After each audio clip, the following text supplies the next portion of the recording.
Time management क्या है, time management कैसे करते हैं, क्या हम उन्हीं 24 घंटे में जो सबको इस दुनिया में मिलते हैं, हर एक नीट जेई या किसी भी कॉम्पिटिटिव एग्जाम के लिए जब बच्चा पढ़ रहा है उसको वो जो 24 घंटे मिल रहे हैं, तो क्या हम उससे ज्यादा बेहतर उन 24 घंटों का यूटिलाइजेशन कर सकते हैं। इन सब के पीछे एक बहुत इंपॉर्टेंट सा की कंसेप्ट होता है जिसको हम बोलते हैं टाइम मैनेजमेंट। तो बेटा आज के इस वीडियो में जैसा कि आपने थंबनेल पे क्लिक करके यहां तक पहुंचे कि सर टाइम मैनेजमेंट के बारे में बात होगी, आज कुछ इंटरेस्टिंग सी बात होगी। तो आज के वीडियो में हम इसी पर चर्चा करने वाले हैं कि टाइम मैनेजमेंट होता क्या है, हम अपना टाइम कैसे बेहतर तरीके से मैनेज कर सकते हैं, और हम बाकी सब 18 लाख बच्चे जो हमारे साथ नीट की परीक्षा में या जेई की परीक्षा में हमारे साथ जो बैठने वाले हैं उनसे हम कैसे बेहतर बन सकते हैं, उनसे हम कैसे आगे निकल सकते हैं। तो स्वागत है आप सभी का बेटा इस वीडियो में। मैं हूं आपका अपना शुभम पालीवाल एसपी सर। हम सबसे पहले शुरुआत करते हैं ये वर्ड टाइम मैनेजमेंट को समझने से। टाइम मैनेजमेंट होता क्या है, देखिए हमारे पास सबके पास 24 घंटे हैं। 24 घंटे में से अगर हम बात करें तो 7 से 8 घंटे अगर हम सोने के हटा देते हैं तो उसके बाद में हमारे पास 16 से 17 घंटे दिन में बचते हैं। तो अब इन 16 से 17 घंटे में भी अगर हम हमारे 3 से 4 घंटे यूजुअली जो दूसरे दिनचर्या के काम होते हैं, खाना नहाना है ना, इन सब में हटा देते तो हमारे पास इफेक्टिवली 10 से 12 घंटे बचते हैं।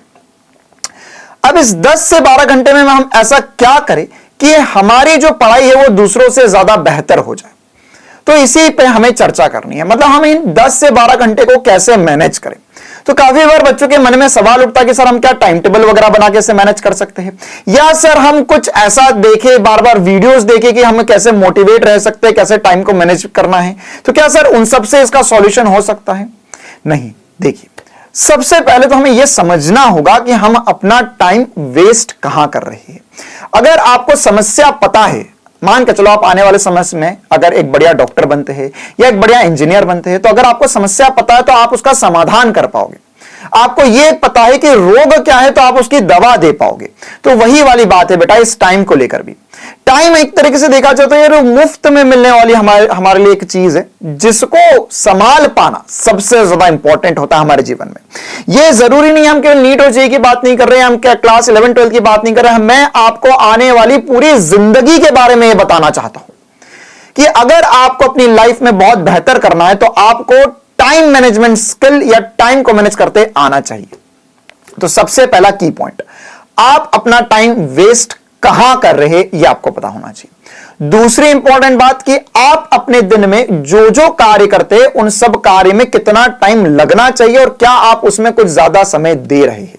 तो ये कुछ इंपॉर्टेंट से पॉइंट्स, मैं काफी सारे पॉइंट्स डिस्कस करूंगा आज के इस वीडियो में। मैं शुरुआत करता हूं सबसे पहले पॉइंट से कि हम टाइम वेस्ट कहां कर रहे हैं, और दूसरा बात हमें कहां पर टाइम कितना लगना चाहिए।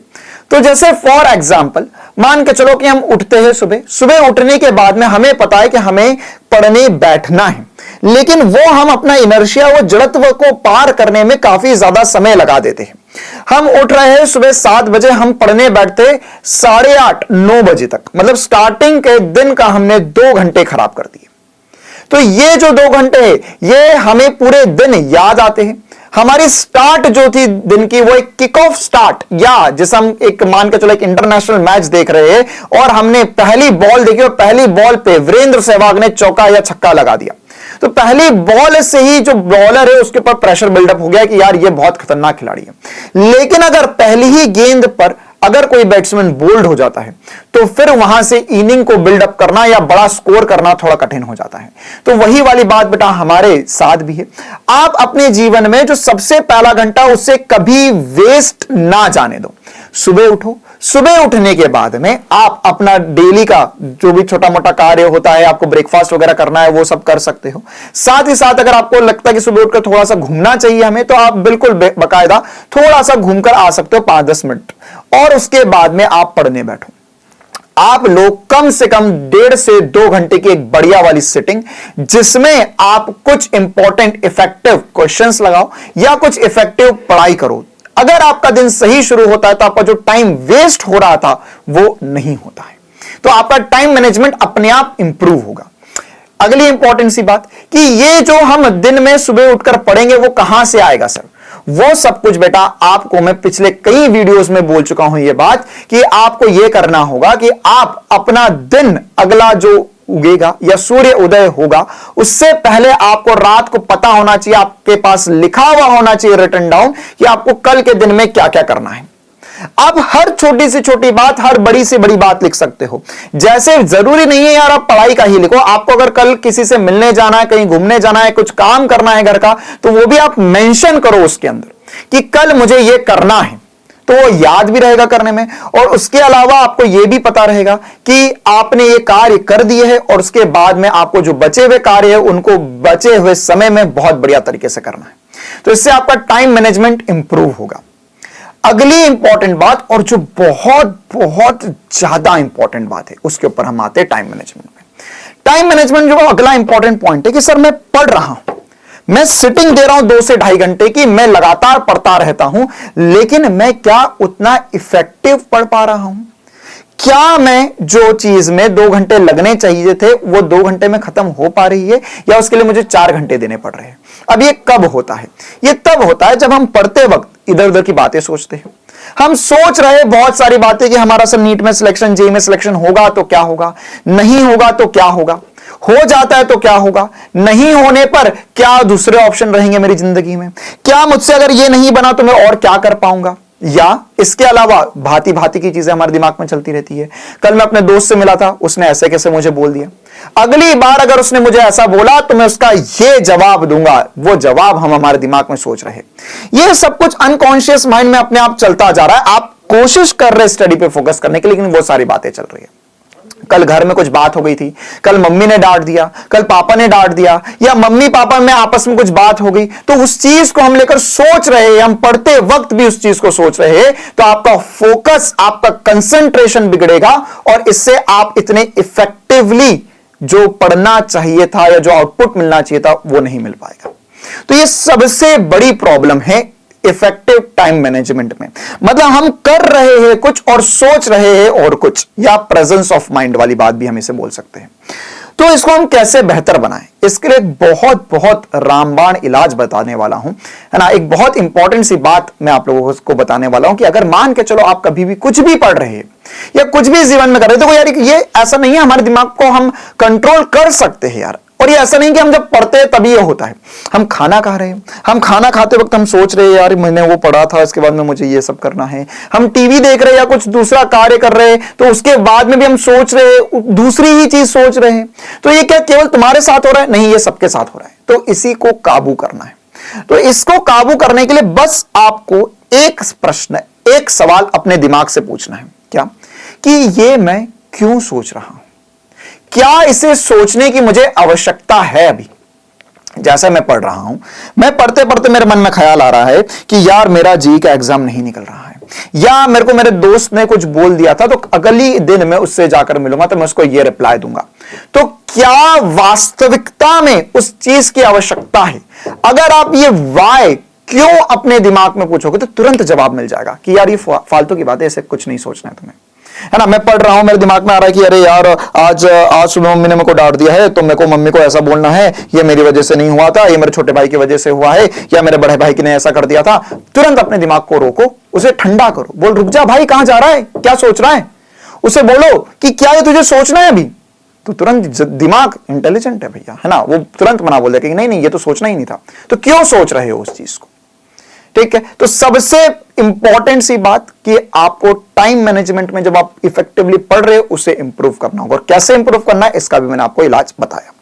अब इसके साथ ही साथ क्या होता है, टाइम मैनेजमेंट में एक और बहुत इंपॉर्टेंट सा पॉइंट आता है, क्या है ना, 3 पॉइंट्स बता दिए मैंने, अब चौथे पॉइंट की तरफ बढ़ रहा हूं। एक और इंपॉर्टेंट सा पॉइंट आता है, वो होता है कि सर हम दिन में पढ़े, रात में पढ़े, सर क्या टाइम मैनेजमेंट को इस पॉइंट से कुछ लेना देना है?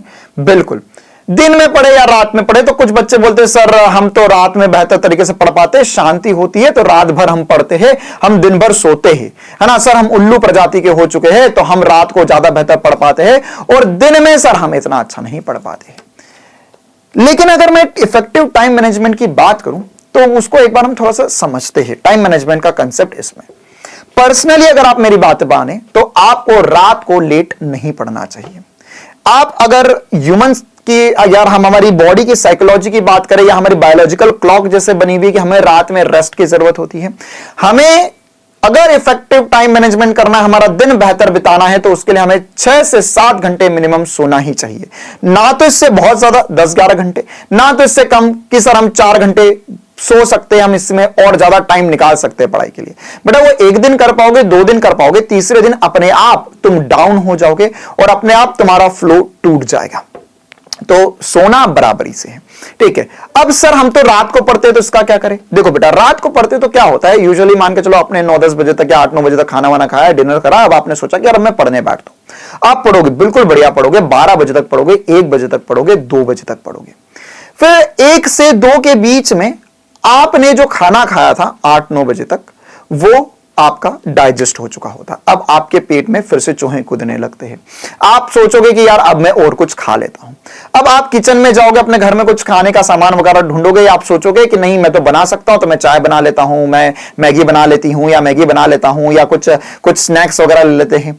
फिर साथ में लगेगा यार थोड़ा सा रिलैक्स भी हो जाते हैं। अब देखो क्या होता है, 12-1 बजे तक अब आपकी नींद उड़ चुकी है ना। 1 बजे के बाद में आपको नींद जल्दी आ जाए ये बहुत मुश्किल होता है। तो अब आप अपना टाइम जो है, अब अपना टाइम इन्वेस्ट करोगे कुछ खाने में, बनाने में, और उसके अलावा आप सोचोगे कि थोड़ा सा सोशल मीडिया, थोड़ा सा मोबाइल पे यूट्यूब वगैरह देख लेते हैं। वो जो घड़ी है वो 1-1:30 बजे से कब 3 बज जाएंगे, 4 बज जाएंगे, आपको पता नहीं चलेगा। मतलब आपका इफेक्टिव ब्रेक, देखो क्या होता है यूजुअली कि दिन के समय में हमारे घर वाले हमारे आसपास होते हैं, मम्मी हमारी मॉनिटर है ना, वो इंपॉर्टेंट है, वो हमारे साथ होती है, वो देखती रहती है कि आप पढ़ रहे हो नहीं पढ़ रहे हो, उनका दबाव रहता है, तो हम ज्यादा बेहतर करने की कोशिश करते हैं। लेकिन रात को सब सो रहे हैं तो हम सोचते हैं कि ठीक है, हम थोड़ा सा रिलैक्स हो जाते हैं। फिर उसके बाद में हम 3-4 बजे तक जगते हैं और उसके बाद में और थोड़ा पढ़ने की कोशिश करते हैं, लेकिन फिर नींद आएगी, क्योंकि अब आपकी बॉडी को पता चल चुका है कि तुम सोए नहीं थे भैया, अब सो जाओ, 3-4 बज चुके हैं। तो तुमने जो 2-3 घंटे वेस्ट कर दिए, अगर वो दिन का समय होता तो तुम वेस्ट नहीं कर पाते, 100% वो कभी वेस्ट नहीं कर पाते तुम। तो तुमने वो जो टाइम वेस्ट कर दिया है, अब क्या होगा, अब तुम सोओगे 3-4 बजे तक, 4 या 5 बजे सोओगे और उठोगे दोपहर में 12-1 बजे तक या 11-12 बजे तक। उठते ही आपको लगेगा मेरा आधा दिन खत्म हो चुका है। फिर आधा दिन खत्म हो चुका है, शाम को क्लासेस वगैरह अगर आप होती हैं तो क्लासेस का टाइम हो जाएगा और उसके बाद में फिर ये साइकिल चलती जाएगी। और जो इफेक्टिव टाइम निकलना चाहिए, इसमें मैं आज बात करना चाह रहा हूं, मेरा मेन मुद्दा है टाइम मैनेजमेंट का, वो इफेक्टिव नहीं हो पाएगा, आप बेहतर तरीके से टाइम मैनेज नहीं कर पाओगे। तो इसके लिए सबसे ज्यादा इंपॉर्टेंट है कि आप दिन में ही पढ़ाई करें। इसके साथ ही साथ बेटा मैं 1-2 और इंपॉर्टेंट से पॉइंट्स डिस्कस करना चाहूंगा आपके साथ में कि कुछ 10% रूल वगैरह भी बातें होती है ना यार, हमारे दिमाग में या ह्यूमन के साइकोलॉजी पे काफी सारी रिसर्च हुई है, तो उसमें एक और होता है 10% रूल। 10% रूल क्या होता है, ये मेरा एक और इंपॉर्टेंट पॉइंट है आज के वीडियो का। 10% रूल ये कहता है कि आप जब भी पढ़ रहे हैं, जो भी पढ़ रहे उसका एटलीस्ट 10% आप लिखे। मतलब जैसे मैं कोई भी रिवीजन कर रहा हूं, मैं फिजिक्स का कोई रिवीजन कर रहा हूं, मैं कुछ फॉर्मूले रिवाइज कर रहा हूं, मैं बायोलॉजी का रिवीजन कर रहा हूं, मैं मैथ्स का रिवीजन कर रहा हूं, किसी भी XYZ सब्जेक्ट का अगर आप रिवीजन कर रहे हैं तो उसमें रिवीजन करते वक्त भी आप लेटे लेटे पढ़ रहे हैं, लेकिन इसके बीच में आपको 10% जो भी आप पढ़े एटलीस्ट कम से कम, है ना, इससे ज्यादा लिख सकते हो बहुत बेहतर बात है, आप पूरा लिख लिख के रिवाइज करो बेस्ट है, लेकिन 10% आपको लिखना होगा। क्यों? क्योंकि उसमें क्या होता है, आपका माइंड इधर उधर नहीं भागता है। आप पढ़ते पढ़ते, फिर से वही वाली बात है जो भी मैंने पॉइंट नंबर 3 आपसे डिस्कस करा कि आप पढ़ते पढ़ते इधर उधर खो जाओगे, तो आप खोगे नहीं, आप अपने आप को संभाल कर रखोगे। आप ये फॉर्मूला पढ़ा, अब मुझे इसे लिखना है, ये क्वेश्चन किया या क्वेश्चन पढ़ा, इसका सॉल्यूशन मुझे लिखना है, तो लिखोगे बार बार तो चीजें और बेहतर होती जाएंगी, टाइम मैनेज और बेहतर तरीके से होगा। इसी प्रकार से बेटा मैंने 4 पॉइंट डिस्कस कर चुके हूं, अब इसी प्रकार से लास्ट पॉइंट जो आज के वीडियो का रहने वाला है वो आपको, है ना, ये जैसे 10% रूल, उसके अलावा लास्ट पॉइंट जो है वो आपको ये हेल्प करेगा कि आप अपनी सिटिंग या आप जो पढ़ रहे उस ड्यूरेशन को लंबा करें। देखो क्या होता है कि अगर मैं बात करूं किसी भी नॉर्मल बच्चे की, तो हम जब 1 से 2 घंटे पढ़ लेते तो हमारा मन करता है कि यार हम अब उठे, थोड़ा ब्रेक ले। अब सबसे इंपॉर्टेंट सी बात टाइम मैनेजमेंट को लेकर यह होती है कि वो ब्रेक जो है वो लंबा हो जाता है। हमने 2-2.5 घंटे अगर सुबह जल्दी उठकर पढ़ लिया तो हमको लगता है हमने काफी पढ़ लिया है, वो अब हम ब्रेक लेंगे और वो जो ब्रेक है वो दूसरे कामों में आगे कब कंटिन्यू हो जाता पता नहीं चलता। हम सोच रहे थे कि चलो ठीक है इतना कर लिया, मम्मी ने कुछ काम बता दिया वो भी कर लेंगे, या इसके अलावा हमने सुबह पढ़ लिया है तो अब इसके अलावा और दूसरे काम वगैरह दिन के घर के काम वो कर सकते हैं, शायद मैं कहीं बाहर घूम कर आ जाऊं, दोस्त से मिलकर आ जाऊं, वो जो ड्यूरेशन है, या मैं कुछ इंस्टाग्राम फेसबुक व्हाट्सएप वगैरह पे कुछ स्टेटस वगैरह डाल दूं, या मैं जब यूट्यूब वगैरह देख रहा हूं तो कुछ और दूसरे वीडियोस देख लूं मैं, तो इन सब में जो टाइम है वो आपको पता नहीं चलेगा। वो जो ब्रेक था 1 घंटे का वो 2 घंटे 3 घंटे हो जाएगा। मतलब इफेक्टिवली आपने जितना पढ़ा उतना ही बड़ा ब्रेक ले जाओगे।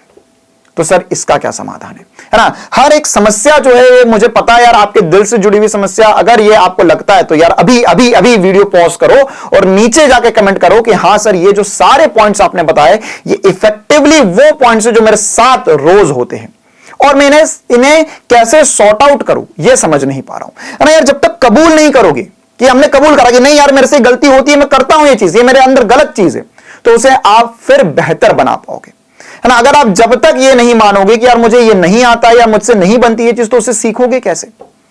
तो अब मुझे पता है मैं टाइम मैनेज नहीं कर पा रहा हूं अपना, है ना। मेरे बहुत सारे काम होते हैं सर, स्कूल वगैरह के भी काम हो रहे, इधर उधर भी सारी चीजें कर रही है, तो इसमें मैं कैसे टाइम मैनेज करूं? तो बेटा टाइम उतना ही लिमिटेड है जो तुम्हारे साथ और वो सबके साथ हो रहा है, तो उनका सॉल्यूशन क्या है उस पर हम चर्चा कर रहे हैं। तो जो मैंने अभी पॉइंट बोला उसका क्या सॉल्यूशन होगा, तो उसके लिए बेटा आपको ध्यान रखना है, नॉर्मल सॉल्यूशन सब कोई बताते हैं कि आप जब पढ़ने से उठो तो जल्दी से वापस बैठ जाओ वगैरह, ये सब कुछ ठीक है, लेकिन मैं कुछ पॉइंट्स के ऊपर बात करना चाहता हूं यार। मैं कुछ भी आपको बताता हूं या जो भी बातें बताता हूं वो कहीं ना कहीं रिसर्च के ऊपर बातें होती हैं। तो ये क्या होता है कि अगर हम 25 से 30 मिनट, अगर नॉर्मली कोई भी ह्यूमन बीइंग या हम जब किसी भी एक वर्क पे कॉन्सेंट्रेट करते हैं तो मैक्स टू मैक्स 20 से, ये किसी का 15 से 20 मिनट भी हो सकता है, किसी का 20 से 25 या 25 से 30 मिनट एटमोस्ट होता है कि अगर आपकी प्रैक्टिस अच्छी है तो आप 25 से 30 मिनट तक कंसंट्रेट करते हो, उसके बाद में आपका ध्यान भटकने लग जाता है। तो ये जो ध्यान भटकता है उस ध्यान को अब आप कैसे कंट्रोल करोगे? आपका मन करता है ब्रेक लेने का, तो क्या करो, आप टाइमर लगा के जाओ, अपना फोन लो, फोन में लिख दो कि यार ये 5 मिनट का, या फोन पे टाइमर ऑन करके जाओ कि ये 5 मिनट का टाइमर है और 5 मिनट के अंदर मुझे वापस आकर बैठना है। 5 मिनट का टाइमर लो, फिर उसको वापस आगे कंटिन्यू करो स्टडीज को। फिर उसके बाद में हो सकता है कि आप आज 30 मिनट में ब्रेक ले रहे हो, थोड़े दिन बाद 1 घंटे में ब्रेक लोगे, थोड़े दिन बाद 2 घंटे में ब्रेक लोगे। और जब भी पढ़ने बैठो तो ठान के बैठो कि नहीं यार मुझे अब 2 घंटे यहां से हिलना नहीं है ना। मैं 4 घंटे पढ़ूंगा, उसमें मैं ब्रेक लूंगा, 10-10 मिनट के 2 ब्रेक लूंगा, और ये कब कब होंगे? 1.5 घंटे के बाद में 2 ब्रेक ले लूंगा मैं, तो ये 4 या 5 घंटे तक मैं बैठ के लगातार पढ़ूंगा। आज कुछ भी खाने पीने की चीजें साथ में रख लो पढ़ने के लिए, अगर आपको थोड़ी भूख लगती है, स्नैक्स वगैरह की जरूरत है, साथ में रख लो पढ़ने के लिए, और अपने घर में बोल दो कि आज मैं 5 घंटे पढ़ूंगा, ताकि आपके घर वालों को भी पता चले कि हाँ ये 5 घंटे पढ़ेगा, है ना। तो अगर इनकेस आप उठते हो तो आपके ऊपर साइकोलॉजिकल दबाव आ गया कि यार अगर मैंने 5 घंटे से कम पढ़ाई करी तो घर वाले तो मजे लेंगे मेरे, है ना। छोटा भाई या बड़ा भाई या बड़ी बहन या मम्मी आकर बोल देंगी यार तुम तभी 5 घंटे की बातें कर रहे थे या कर रही थी और अब तो तुम उड़ गए, है ना, तुम तो 2 घंटे में ही तुम्हारा हो गया। तो वो जो साइकोलॉजिकल प्रेशर वो आपके ऊपर बनेगा और चीजें अल्टीमेटली धीरे धीरे करके बिल्डअप होंगी और आप 5 घंटे 6 घंटे 7 घंटे तक का सिटिंग अपने अंदर डेवलप कर पाओगे। क्योंकि आप कोई भी कॉम्पिटिटिव एग्जाम दो बेटा तो मिनिमम 3 घंटे का बैक टू बैक सिटिंग की प्रैक्टिस आपकी आज से ही होनी चाहिए। भले आपका एग्जाम 8 महीने बाद हो 10 महीने बाद हो, लेकिन आपकी एटलीस्ट 3 घंटे डेली एक ऐसा स्लॉट फिक्स करो कि 3 घंटे में अपनी सीट से नहीं उठता हूं, 3 घंटे की मेरे अंदर सिटिंग कैपेसिटी लगातार बैक टू बैक है। पानी की बोतल रख लो, आप चाहो तो कुछ स्नैक्स वगैरह साथ में रख लो, लेकिन 3 घंटे की मिनिमम सिटिंग कैपेसिटी डेवलप करना ही होगी। वो धीरे धीरे आप बढ़ाओ, 4 घंटे 5 घंटे तक ले जाओ, ठीक है। तो मुझे उम्मीद है बेटा इस वीडियो से आपके मन के जो डाउट्स या टाइम मैनेजमेंट को लेकर जो आपकी चीजें हैं वो आपको क्लियर हुई होंगी। अगर आपको इस वीडियो से कुछ भी वैल्यू मिली या आपको लगा कि नहीं सर ये वाकई में बहुत इफेक्टिव था हमारे लिए, तो नीचे प्लीज एक बार कमेंट करो, है ना। इससे हमें मतलब डाउटनट पर सबको और मुझे भी खास तौर से बढ़िया लगता है, गुड फील होता है कि यार हम जो कर रहे हैं वो कहीं ना कहीं बच्चों के लिए हेल्प कर रहा है और एक बेहतर कल बनाने में आपकी मदद करेगा ना। तो यह आज का वीडियो इतना ही रखते हैं हम जल्दी मिलेंगे और भी इसी प्रकार के सेशंस के साथ में। अगर आपका और भी कोई सवाल होता है तो बेटा आप नीचे जरूर कमेंट कीजिए। तब तक के लिए बढ़िया से पढ़ो, स्वस्थ रहो, मस्त रहो। Thank you, tata, bye bye.